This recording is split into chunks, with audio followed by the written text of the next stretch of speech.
নমস্কাৰ সন্মানীয় কৃষক বন্ধুসকল, মই হাতীমা আজি আকৌ পুনৰে আপোনালোকৰ মাজলৈ উপস্থিত হ'লো। তো বন্ধুসকল, আপোনালোকৰ খবৰ কেনে আছে কমেণ্ট কৰি জনাবলৈ নাপাহৰিব। আপোনালোকে মোৰ ভিডিঅ'টো কোন ঠাইৰ পৰা চাই আছে মই আপোনালোকক অশেষ ধন্যবাদ জ্ঞাপন কৰিছোঁ। তো আজিৰ এই ভিডিঅ'টো মই আজি আলোচনা কৰিম বেঙেনা খেতিলৈ।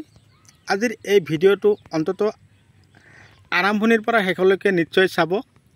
A to Z কথাখিনি শুনিব, মোৰ কথাখিনি ফলো কৰিব। যদি আপোনালোকে শীতকালীন বেঙেনা খেতি কৰিবৰ কাৰণে প্ৰস্তুতি লৈছে তেনেহলে এই ভিডিঅ'টো আপোনালোকৰ কাৰণে অতিকে গুৰুত্বপূৰ্ণ ভিডিঅ' হ'ব।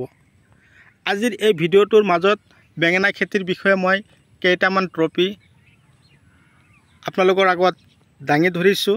এই ট্ৰফি কেইটা মই আপোনালোকৰ আগত মৌখিক আকাৰে কৈ দি আছোঁ। আপোনালোকে এই ট্ৰফি কেইটা যদি A to Z শুনিব পাৰে মনোযোগী হৈ, তেনেহলে আপোনালোকৰ বেঙেনা খেতিত কোনো ধৰণৰ বেমাৰ আৰু নাথাকিব। তাৰে প্ৰথম বেমাৰটোৱে হ'ল পাতবিলাক হালধীয়া হোৱা, বেঙেনা গছৰ এই ডালবিলাক ফুটা কৰা, তাৰপিছত পাতবিলাক এনেকুৱা ধৰণৰ কেঁচুৰি মাৰি দিয়া। কিছুমান গছ আছে এফালে এনেকুৱা মৰি যোৱা। তো এনেকুৱা ধৰণৰ যদি সমস্যা আপোনালোকৰ খেতিত হৈছে তেনেহলে আপোনালোকে কি কৰিব লাগিব, মই কোৱা ঔষধকেইটা, দানাকেইটা আৰু মই কোৱা ৰাসায়নিক সাৰ, জৈৱিক সাৰ, পচন সাৰ আৰু কেঁচি সাৰ আপোনালোকে সেইমতে খেতিত যদি দিব পাৰে তেনেহলে আপোনালোকৰ খেতিত যথেষ্ট পৰিমাণে ফলন ধৰিব।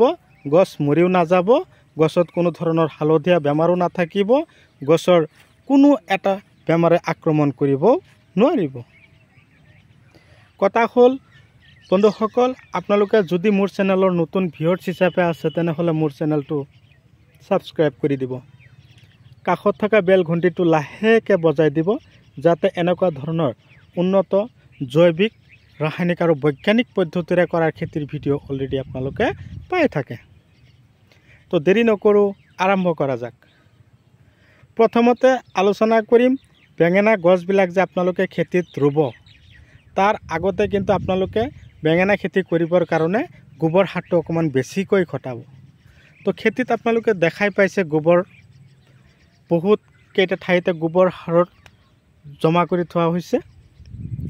তো গছৰ বয়স আজি 25 দিন, লগোৱাৰ পৰা আজি 25 দিন, পুলিৰ বয়স 25ৰ পৰা 27 দিন হোৱাৰ পিছত লগাব।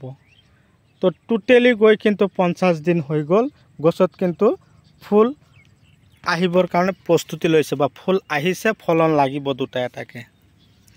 এইটো সময়তে এক ধৰণৰ সমস্যা আমি দেখা পাওঁ, সেইটো সমস্যা হ'ল পাতবিলাক ফুলি যোৱা, পাতবিলাক হালধীয়া হোৱা, পাতবিলাক কেঁচুৰি মাৰা, গছৰ একফালে জীয়াই থাকে আনফালে মৰি যোৱা, আধাখিনি জীয়াই থাকে আধাখিনি মৰি যায়। এনেকুৱা ধৰণৰ সমস্যা যদি আপোনালোকৰ খেতিত হৈছে তেনেহলে আপোনালোকে মই কোৱা ঔষধকেইটা আপোনালোকৰ খেতিত দিয়ক, 100% ছাকচেছ হওক। তো কথা হ'ল প্ৰথমতে মই আপোনালোকৰ লগত আলোচনা কৰিব গৈছিলোঁ কোনটো, যে যেতিয়া আপোনালোকে খেতি কৰিবলৈ যাব বেঙেনা খেতি, তাৰ আগতে আপোনালোকে গোবৰ সাৰ প্ৰতি বিঘাত 2 গাড়ীকৈ ৰেডি কৰি ৰাখিব। ছুপাৰ ফছফেট 35 কিলো বিঘাত, potash 10 kilo, urea 10 kilo, DP 10 kilo দি ধুনীয়াকৈ মাৰিলা হাল, উলট পালট হ'ল, ধূলিময় কৰিলে, ময়ালে। এটা গছৰ পৰা আৰু এটা গছৰ দূৰত্ব 2.5 ফুট, শাৰীৰ পৰা শাৰীৰ দূৰত্ব 2.5 ফুট ৰাখিব।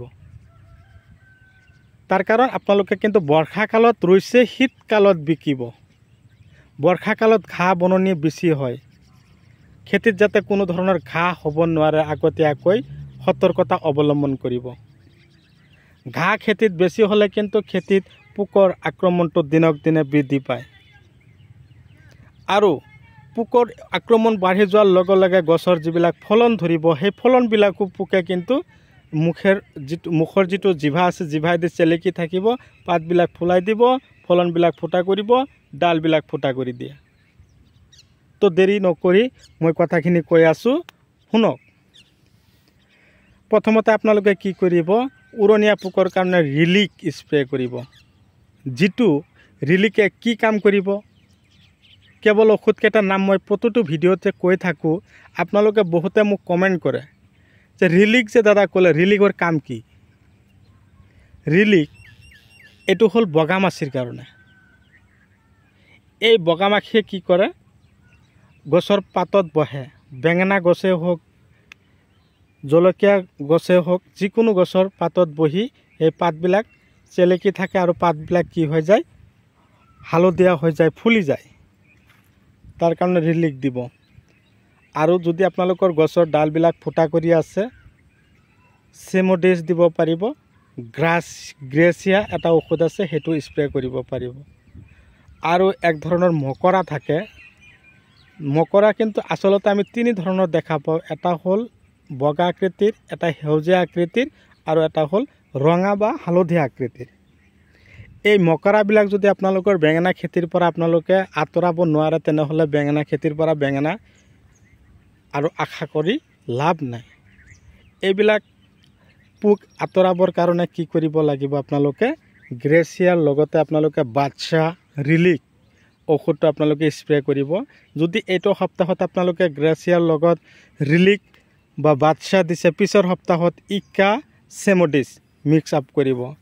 চেমোডিছ সঞ্জনা কোম্পানীৰ ঔষধ ঠিকেই আছে, কিন্তু সেই চেমোডিছ ঔষধ যদি অকলশৰীয়াকৈ আপোনালোকে খেতিত স্প্ৰে কৰে, বগা মাখিটো আপোনালোকৰ খেতিৰ পৰা আঁতৰি নাযাব।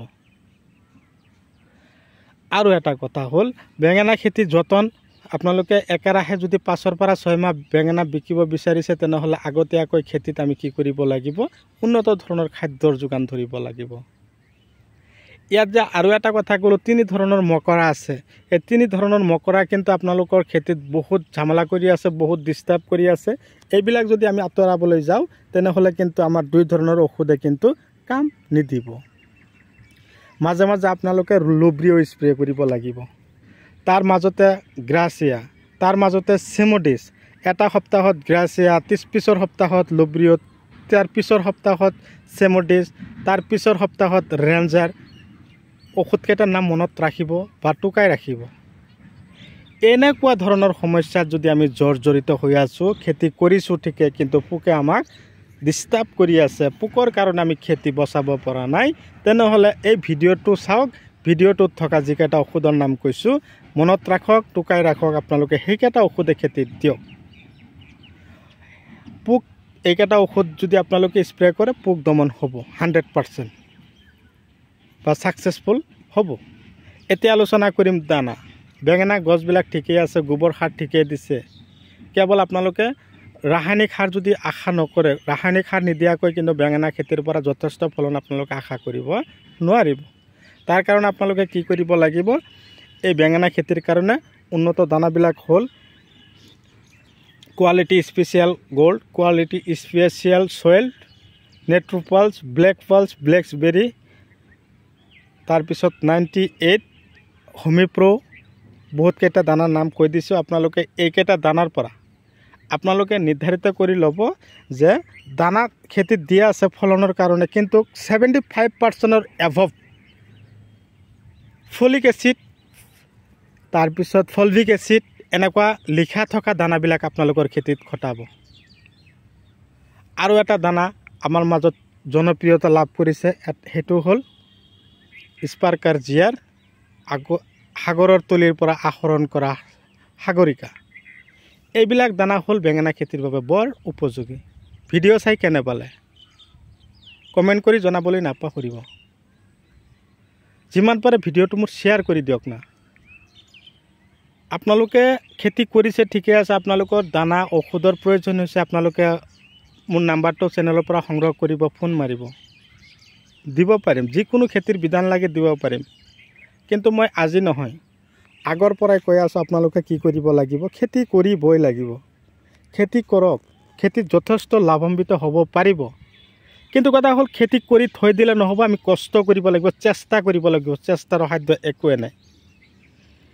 তো বন্ধুসকল, এই ধৰণৰ পদক্ষেপ হাতত লওক, এই ধৰণৰ পন্থামতে খেতি কৰক। এই খেতিটো যে কৰিছে শীতকালত বিকিব পৰা বেঙেনা, যেতিয়া বেঙেনা নামি আহিব তেতিয়া কিন্তু অট'মেটিকেলি পোকটো দমন হ'ব বা কমি যাব।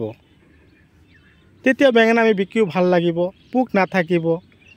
তো চেষ্টা এতিয়াই অলপ বেছিকৈ কৰক, ভাল লাগিব বন্ধুসকল।